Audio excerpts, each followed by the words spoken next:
and welcome back to the cybernetic communism conversation.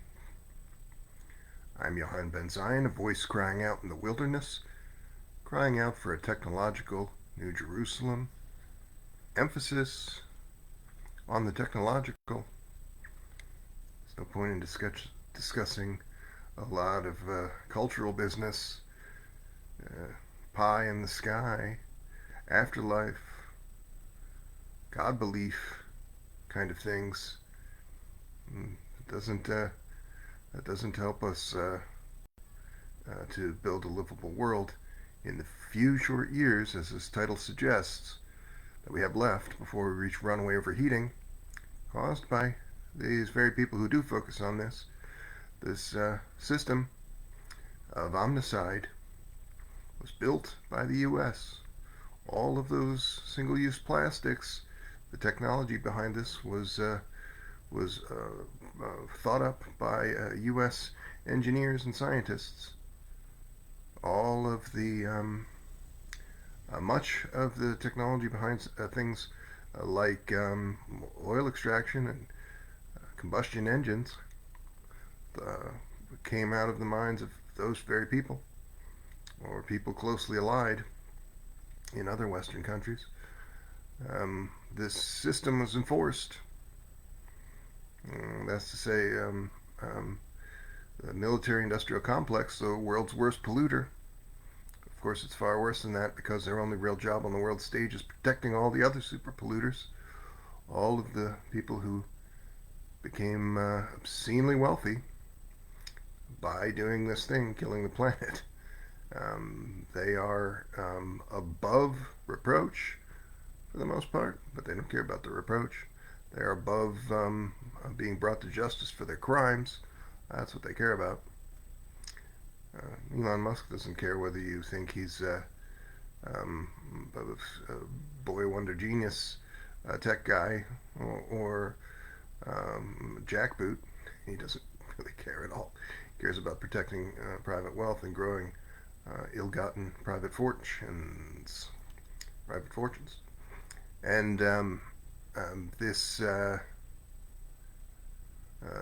system, we have until 2029 before we reach runaway overheating, according to every credible climate scientist. And this military-industrial complex has left the people of the United States with very little recourse, although by and large that's overstated. These people don't want to do what needs to be done to stop their own fascist country from killing the planet. Left the rest of the world with little recourse. Right? What happens if China says this omnicide business, it's got to stop once and for all? The United States military-industrial complex have to sign off on Article 9 of the Constitution referring to Japan, and disband all of your warmongering institutions. You have to get rid of your military-industrial complex. You're not allowed. Your nation shall make war no more. Supposing China tried to put pressure on the United States to do something like that, it would save humankind. But the fascist United States would take that as a provocation. There would be a tremendous amount of misinformation coming from the imperial fascistic mainstream media, and the United States would let fly the nuclear missiles. There would be scarcely a person left on Earth. That's the situation that you're in. If you're anywhere with any state-run or other kind of entity trying to stop the omnicide. Some years ago was a moment that I realized that the United States was full of fascist lunatics. There was an organization called the Earth Liberation Front, ELF, and this organization was making monthly attacks, righteous attacks, on omnicidal concerns, targeting for-profit concerns that are engaging in ecological terrorism. People killing the planet are ecological terrorists. But the imperial fascist mainstream media and the law enforcement abominations of the United States all colluded to characterize and punish these people, righteous Earth liberation freedom fighters, as eco-terrorists. And they were, when their organization was wholly disbanded, they were no longer doing this correct thing of stopping the omnicide. And every American, every European descended person who's basically almost to a man, 1 in 1,000 of them would not be characterized as a fascist sympathizer. So we could say that the European descended person of the United States is a European descended fascist pig. Um, uh, they went right along with that. They were pretty good with maintaining the system that's killing the planet and punishing the people anyone who would try to stop that. But it does fall to those people, this European descended majority, to do something to stop this omnicide, because they're the one group of people who won't have a nuclear bomb dropped on their head if they do that. And DC can't exactly nuke itself. And so when you're talking about words like New Jerusalem, you're tending to invoke a thing that's, I guess, a little dubious, right? Because it's Judeo-Christian cultural jazz. It's a thing upholding this omnicidal system, right? Say, I don't know, Ben. I think there's a good thing that comes out of that. Well, maybe somewhere, right? But in a Christian fascist country that's killing the planet, a person who says, I'm a good Christian, all they're really saying is, I'm upholding the main cultural force behind the Christian fascism that's killing the planet. I'm a fascist sympathizer, but I want to not be seen as a fascist sympathizer, so I call myself a good person. A person that's doing negative work. Um, so if we are using language of this millenarian kind, I think it's reasonable to also maybe add some caveats there. And I was looking today in a group that I follow that is a large number of people who are interested in advanced computing developments, but very, very few of them ever say anything of real interest, or really say anything at all. But I won't badmouth them, because some people that run that organization are people who are trying to do things consistent with the cybernetic communist project. But if you look at these kinds of people, billionaire worshipping technophile cultists, and the actual technologists that they worship, um, if you look at YouTube, for example, you'll find every time OpenAI, a for-profit concern, very cozy with militarism, and whose personalities, public-facing figures in that organization, are all far-rightists and neoliberals, who are all neoliberals or far-rightists. But of course, military-industrial complex organs, creatures of the military-industrial complex, are also far-rightist, or so. All of these people are very bad. They're all parts of the machine that's killing the planet. And so if you look at YouTube and you search for the words AI, you'll see thousands and thousands of response videos and nicely made videos saying, you're not prepared for what happens next because of OpenAI, because of ChatGPT. It's been a hell of a week for OpenAI and ChatGPT. Tens of thousands of these kinds of videos talking about a for-profit concern. In recent days, in recent hours, it's come to light, or it's become a public knowledge that a Chinese concern with a few $1 million has developed an AI agent, so not exploiting thousands of extremely low-paid Indian or Pakistani workers, not killing the planet, with massive server rooms, just with a small amount of money, has made an AI agent comparable to the highest end AI agents of OpenAI or Google. And of course, it's open source.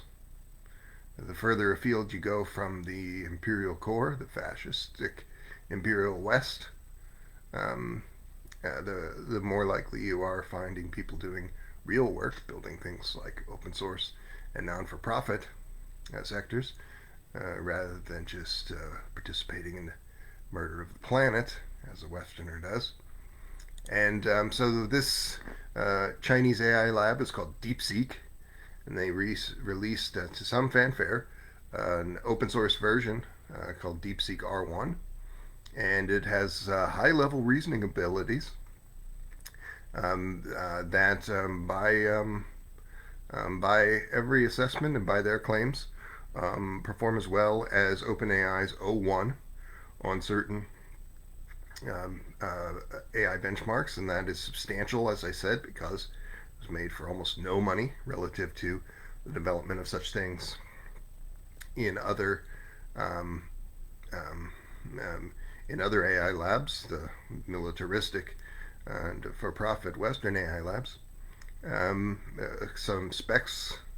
It has 671 billion parameters, a massive, very large um, um, data set for the training of LLM, and but it can be run on any laptop.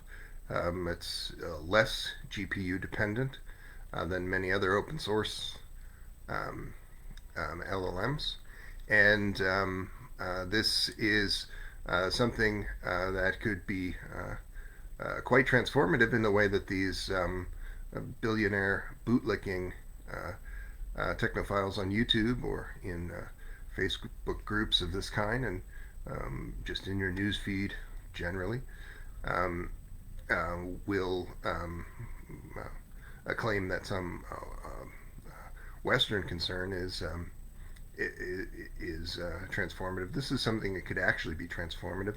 This quality of being open source, for example, and agentic enough to play an active role in spearheading projects and doing human quality work of its own volition, more or less of its own volition, could contribute to this thing that I call the Vanguard Network for People's Superintelligence, which is an open source large language model network and work group, which would function as a workforce multiplier, allowing a relatively limited number of people to do dramatically more work than they could otherwise do, than a comparable team of professionals, scientists, or engineers could do without such a network. And this workforce multiplier, if grown to some millions, would allow us to achieve things like stopping the capitalist climate apocalypse that's causing near-term human extinction. After 2029, my friend, you will be the walking dead. You will be a person who thinks they're a person, but is actually a zombie, because there will be no path to continuing human survival, to a livable world, which requires environmentally sustainable habitats. There will be no such things, because we will have reached this era of human history characterized by runaway overheating, wherein at some point in the decades to follow, the planet will become too hot. Already, every few weeks, I see another indicator of things like grains. The farming of grains, because of climate change, is, according to for-profit industry analysts, becoming unviable, economically unviable, to continue to grow grains because of this runaway overheating effect. And so it's very likely that you might be cooked by a turkey. It's more likely that some other downstream effects of a very devastating kind, like the collapse of food supply chains, will make your life, uh, will end your life, will end all human life. And no one, not a billionaire.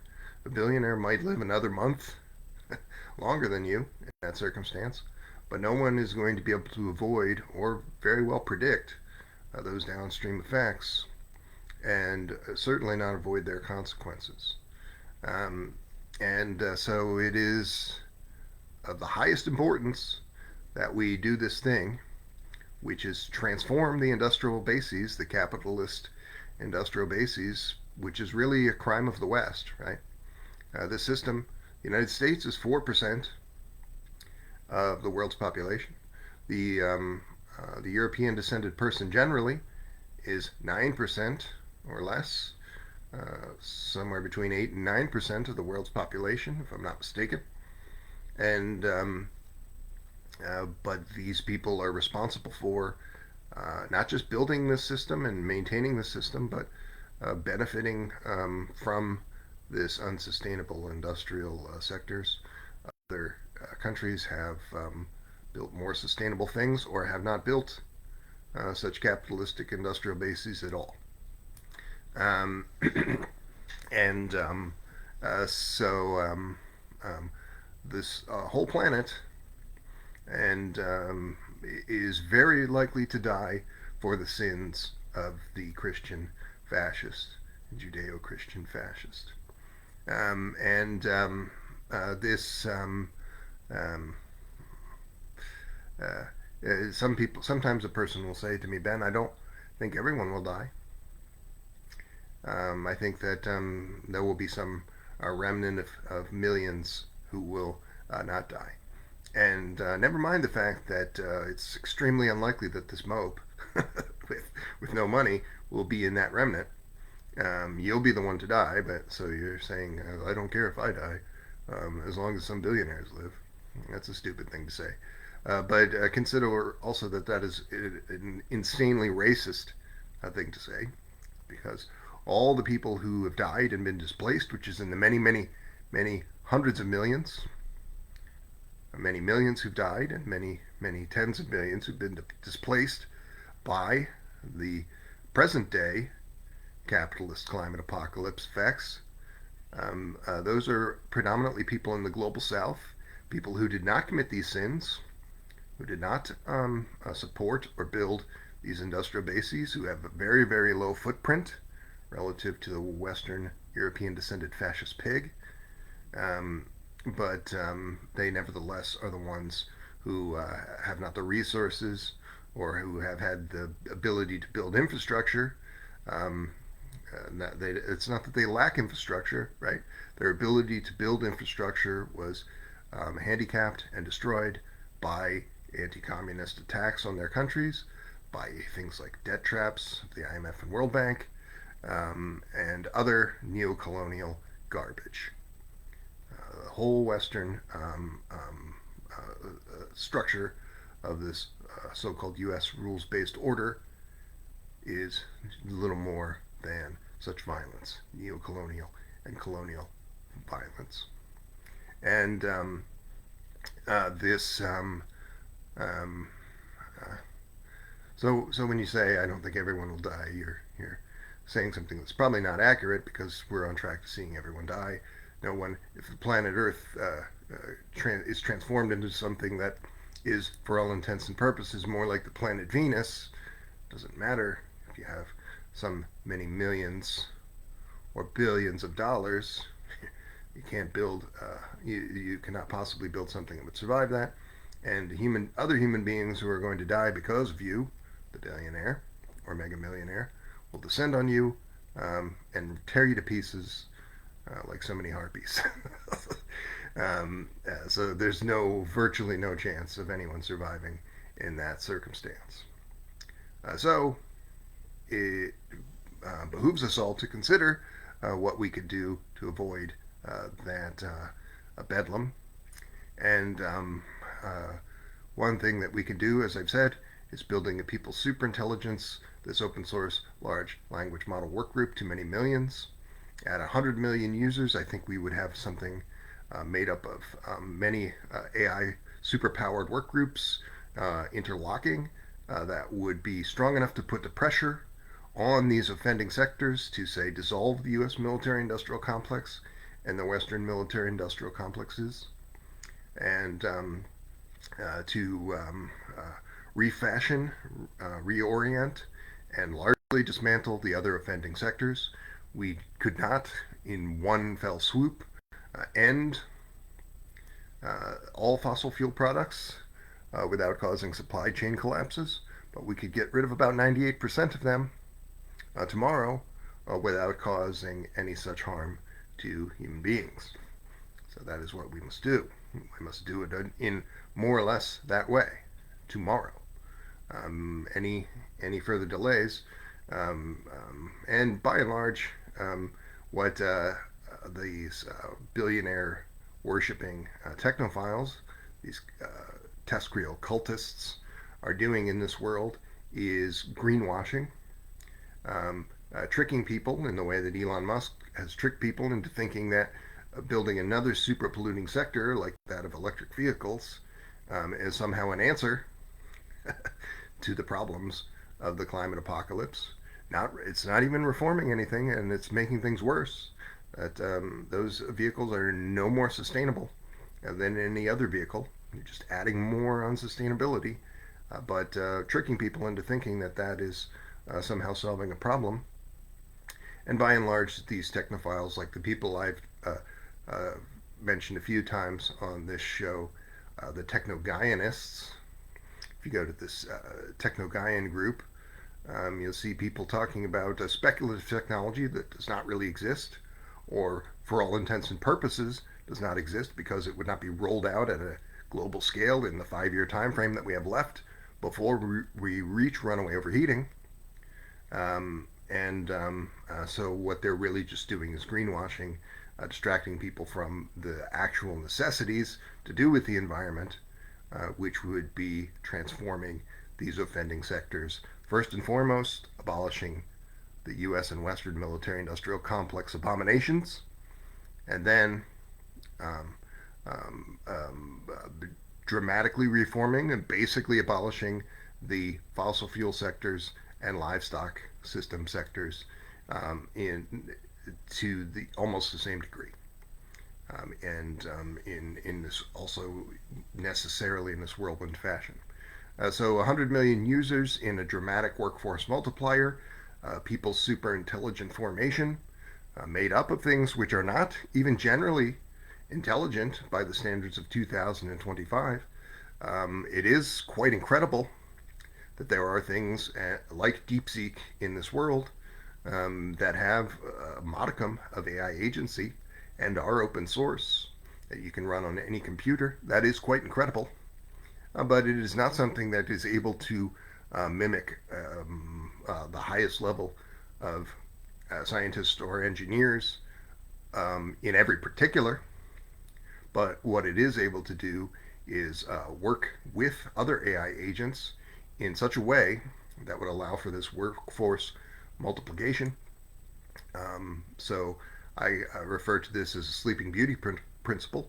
If you download a specially tailored version of Deepseek R1, for example, that is designed to work across this network and designed to respond to prompts by the human users who are steering it, you are a Sleeping Beauty because you could be answering a few as 2 or 3 yes or no questions in the course of the week, but by having this modified Deepseek on your computer and allowing it to access the network whenever you have your computer on, not disruptive activity, you would be actually supporting projects that in the aggregate are of a scale and scope of an unprecedented kind. This effective superintelligent formation deriving from something which is itself not even uniformly generally intelligent. And it's Um, when when I look at headlines about Deepseek, which there are many, just in recent hours, all of them in the last 24 to 48 hours. But a lot of them are headlines like um, of a red baiting kind, of an anti-communist and absurd kind. For example, um, um, let's see if I can find it again here. Um, I just lost it.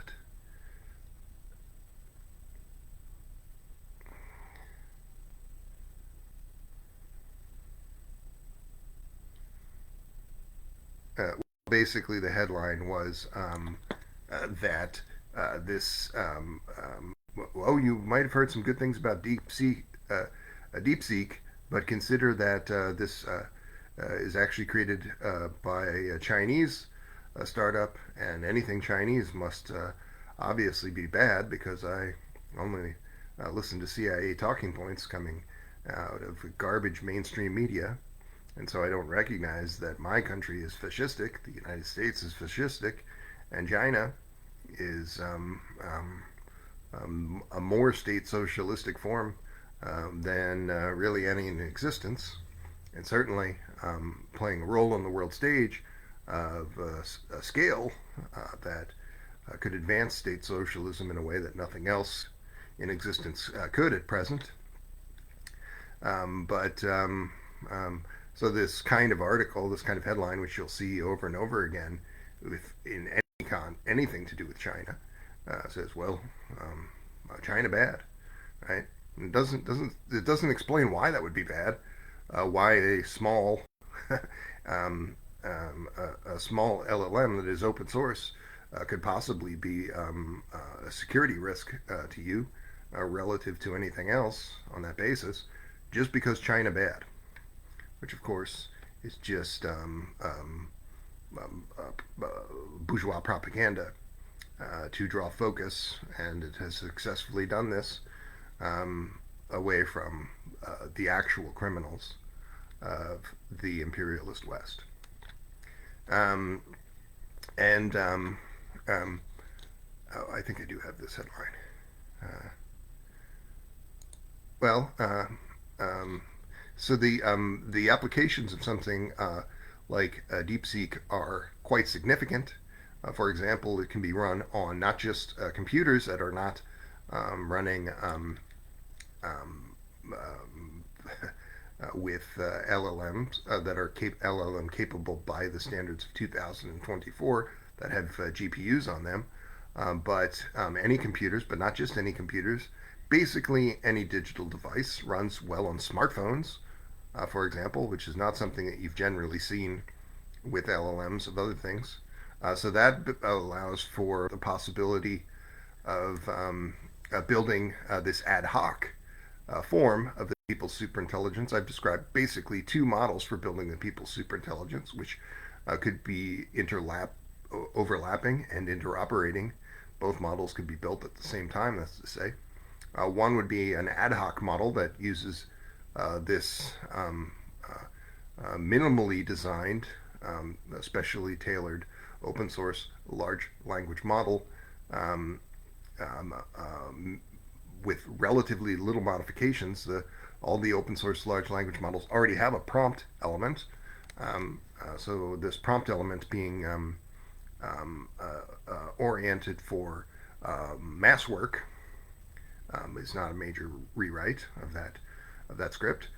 Similarly, allowing it to be on the network, um, um, that work has already largely been done.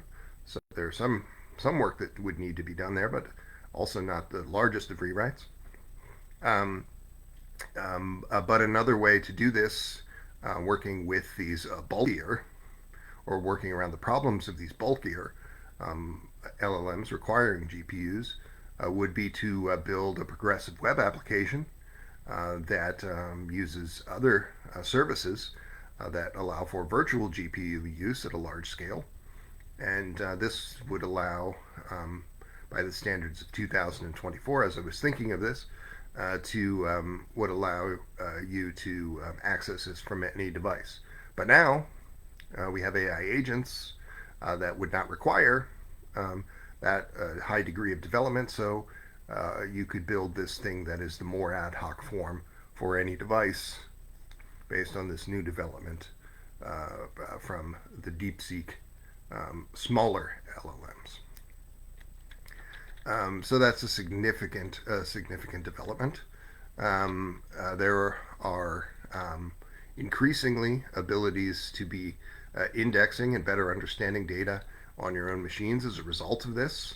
It's in-home artificial general intelligence, allowing you to do more with less in your personal life.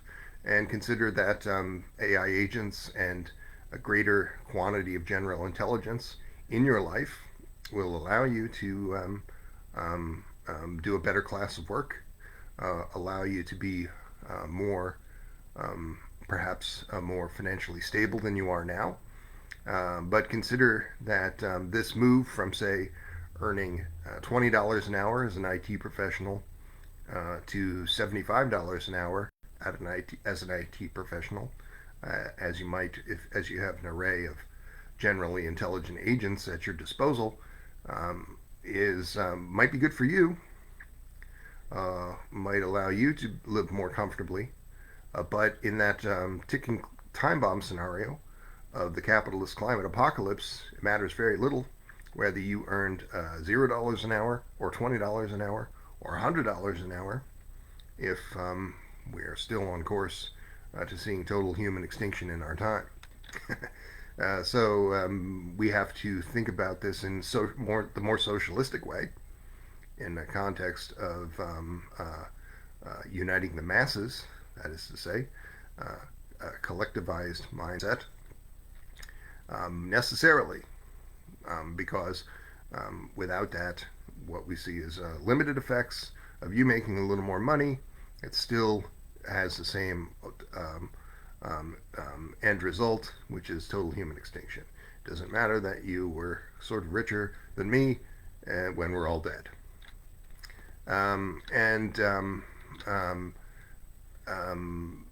These some of the other features of DeepSeeks are also quite impressive, and I'm sure more information will come out in the weeks to follow. And of course, these tech pundits and personalities like the people you just see kind of gushing on YouTube about every little thing that OpenAI does. They won't talk about this sort of thing because they are basically CIA assets, or people who, if they're not kind of able to make a living and have some tens of thousands or hundreds of thousands of followers in various platforms like YouTube because of an association with something like the intellectual dark web, the Weinstein brothers, and just a willingness to collaborate with U.S. fascists, which is really the main thing that would allow you to become an AI pundit.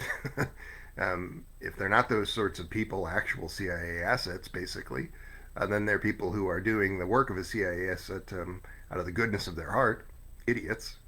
That's what you would say about most technologists and technophiles, is that they are not literal CIA assets, just people dumb enough to work closely with other CIA assets or do the work of CIA assets for free on a planet that's dying because of this precise sort of behavior.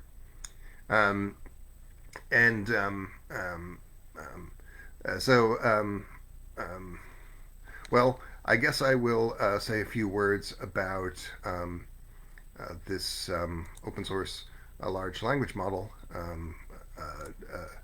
workforce multiplier in the context of cybernetic communist philosophy.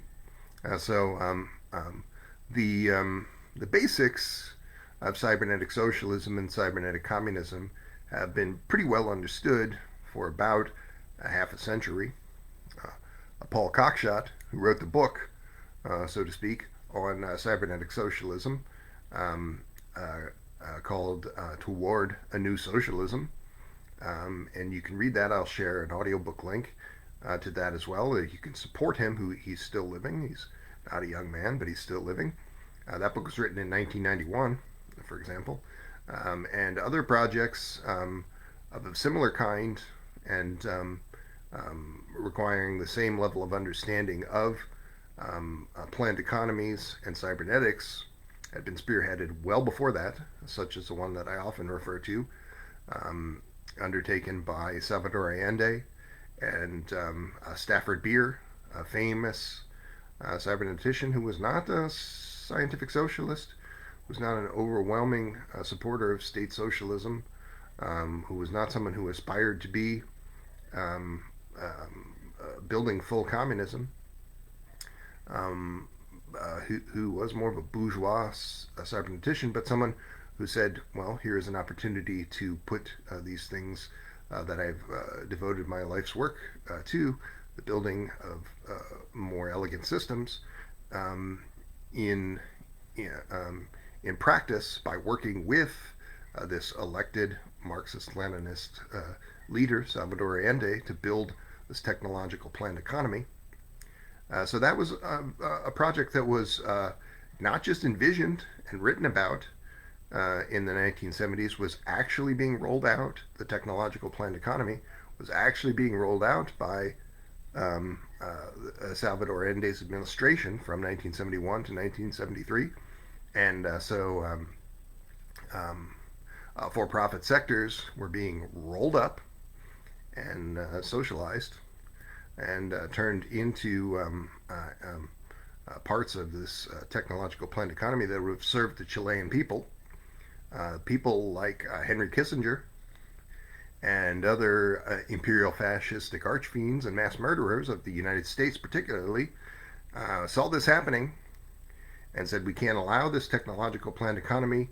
We can't allow this removing of access in any part of the world of the worst people alive to stripping resources from a country, the ordinary operations of financial capital and empire.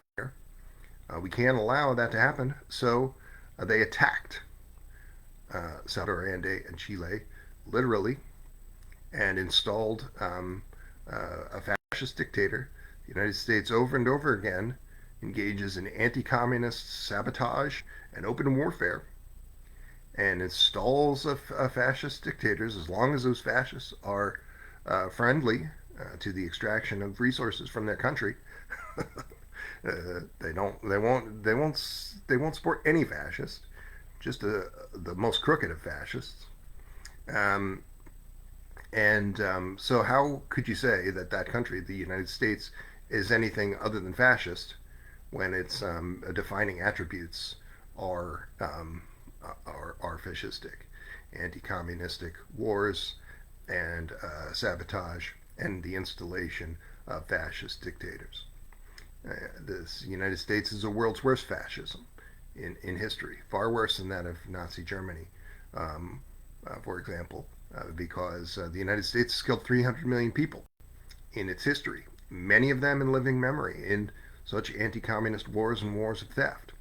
And it's also the main driver behind this thing that I've described, the force behind near-term human extinction. So that's something that, even if you would quibble as to the quality of the mass murders of Germany relative to the United States, a person who's quibbling about that is a person who's not a serious person, because the United States has clearly killed a lot of people, and any attempt to deflect from that would be the actions of a quite bad person.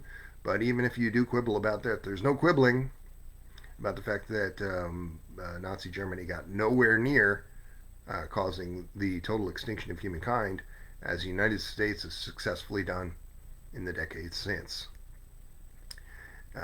And so this field of um, uh, cybernetics and the building of a humane and sustainable economic system, and a distinction there between A scientific socialist and a scientific communist would be the distinction between someone like Salvador Allende, who is be described as a pacifistic and more reform-oriented Marxist-Leninist, and that of the people who have actually been behind um, all of the successful efforts in history to build a more humane and sustainable economic system, militants, people willing to take up arms against a fascist government, the election of a Marxist Leninist, as historic and potentially significant as that might have been, it is not how this sort of thing is generally occurring, and it's always, even when it does occur, supported by people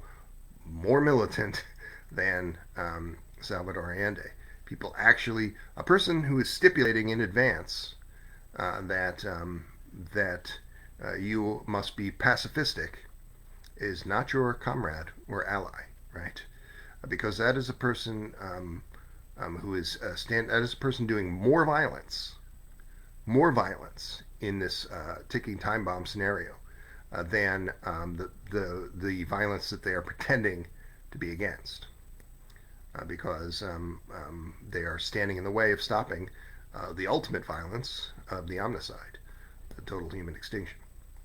Um, a person who says, I am a pacifist and also a Marxist Leninist is generally a person who's basically doing that thing that those technologists are doing in a more egregious way, doing the work of a CIA asset, um, sometimes unwittingly. Um, and the major thing that has changed then, that we could say is different in the Ben Zionist, cybernetic communist worldview that I have attempted to articulate, compared to the cybernetic socialists and communists of years past, is the development of things like open source large language models that would allow for the creation of a work group, which I think the Deepseek development that's come out in recent hours is a significant harbinger of the possibility to build a people's superintelligence. Um, this can it could not be really speculated about before the last year or so, because there was not this technology did not exist. The basis for building a people's superintelligence did not exist. So if you look at the body of work that would generally be described as uh, neo-Marxist or post-Marxist, neither of those is a real great word, but a lot of times, unfortunately, postmodernism influenced Marxist adjacent or Marxist writing of recent decades, like that of Slavoj Žižek. Um, what you're seeing is people who are often talking at great length about cybernetics in some abstract kind of conversation, but not really describing something like a path to building a people's superintelligence that would basically be a springboard in our time for building full communism, which there is not been a model for. Similarly, been a hazy view of what should be done in the building of full communism in years past. Again, because the technology wasn't there, right? So it's not possible then to be a supporter of full communism if you're not a supporter of cybernetic communism. There is no sufficient automation or sufficient power, basically, to build full communism without that essential workforce multiplier effect. And the path to that requires that you work with this kind of technology, which can be built sustainably. Deepseek is a small thing, has little environmental impact, virtually none. It's not requiring the building of massive servers using huge amounts of electricity and water, as the militaristic abominations like Google, Microsoft, and OpenAI and others are doing right now with the help of their fascist collaborators like Trump and Musk. So this can all be done sustainably, but more important than nitpicking as to whether some emerging sector is 100% sustainable or not is building something strong enough in that 5 year time frame to actually transform the larger industrial bases to something that is viable. That is to say, building a livable world and not destroying our environment before we all turn into pumpkins at some point, like Cinderella. We'll turn into pumpkins at some point, not at that precise moment, January 1st, 2029. You won't turn into a pumpkin. You'll be the Walking Dead, as I said, at some point thereabouts. Not realizing that you have no path to the continued survival of yourself or your loved ones or other members of the human species.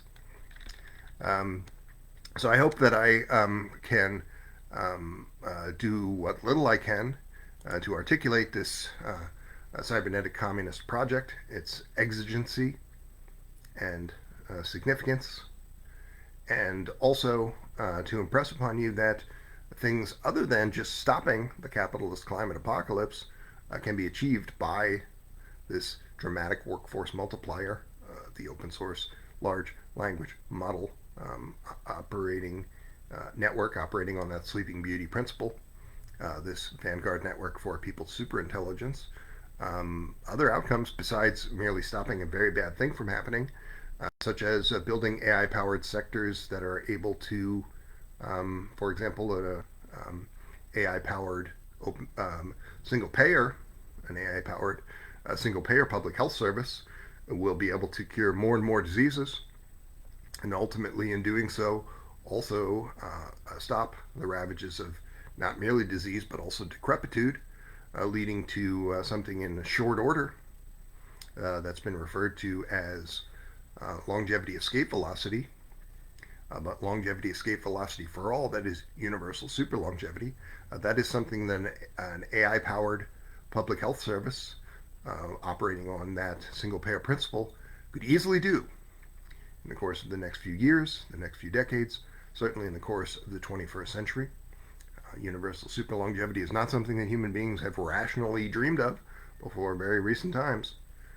Again, because there was not this prospect for full automation or the effects of things like a full automation of advanced computing. The most significant feature of full automation.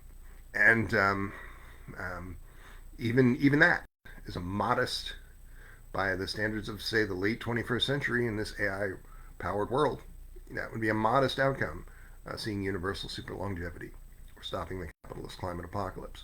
We can see outcomes that we can scarcely envision at this point, such as building sustainably, as we must necessarily transform these industrial bases, building sustainably then toward becoming a spacefaring species, or pushing up the Kardashev scale, transforming other industrial sectors into something barely recognizable by the standards of today.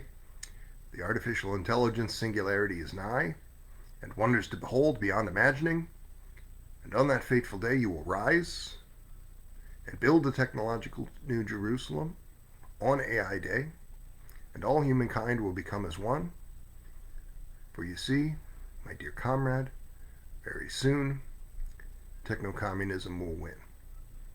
Thank you.